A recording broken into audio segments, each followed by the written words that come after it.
So I can guarantee you that if that was my cat, Prince Harvey Sparks, whose middle name stands for Two-Face,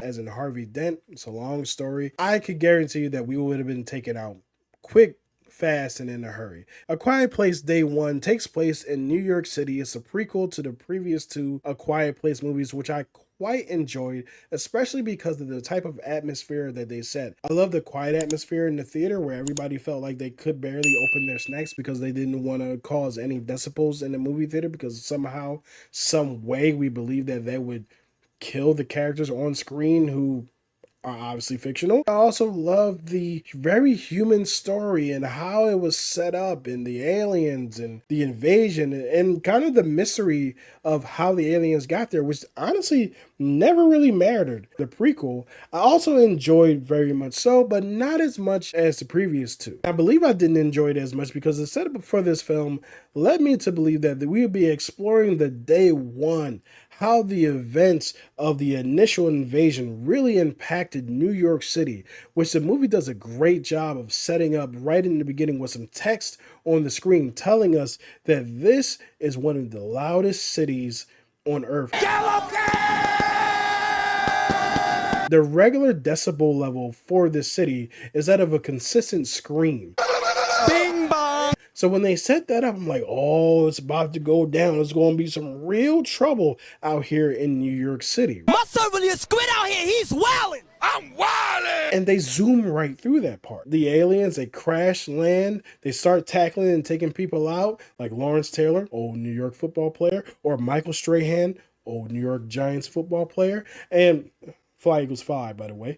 And they start showing us these things that we're pretty much used to seeing with these aliens as they, take out people who make noise. And then they kind of quickly move on to past that point where now we're in survival mode. Everybody kind of knows that you have to stay quiet. And I felt like the movie just took a shortcut. We didn't really get a chance to kind of figure out with the characters, oh no, we have to be quiet. We can't make noise. The city goes from really loud. Troy Young looks like my dad's dick. I never saw my dad's dick.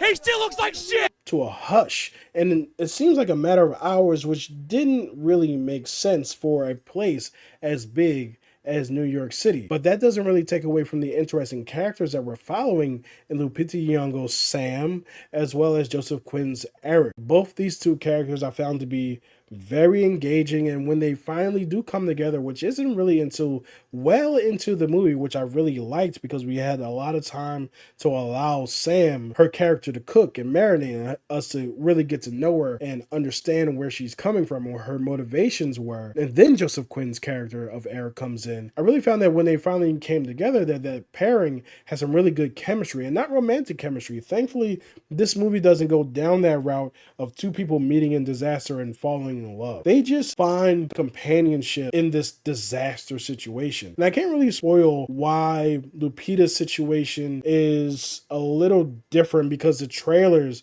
don't talk about it, so I'm not going to talk about it here. But I did find that because of Sam's situation, her perspective, her outlook on life, it made this movie more interesting and her journey more interesting. Her journey to just find a slice of pizza. Yo, all I know in Italian is pizza, you heard? A slice of pizza from a shop that her and her father used to frequent. I just really adored that aspect of the character. Now, there is some great action in this film where they do have to be careful. They do have to deal with, I believe they're called Death Angels. The aliens are called, which I didn't know that before my guy Zack Attack Reviews, who put out his own review, actually mentioned. I do think that they utilize them kind of well for Lupita or Sam's story. I just, like I mentioned before, wish that New York would have been a little bit more lively. Like I mentioned before, the movie goes from loud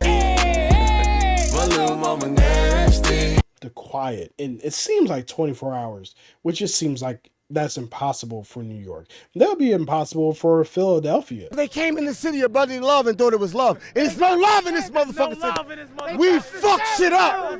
We fucked shit up.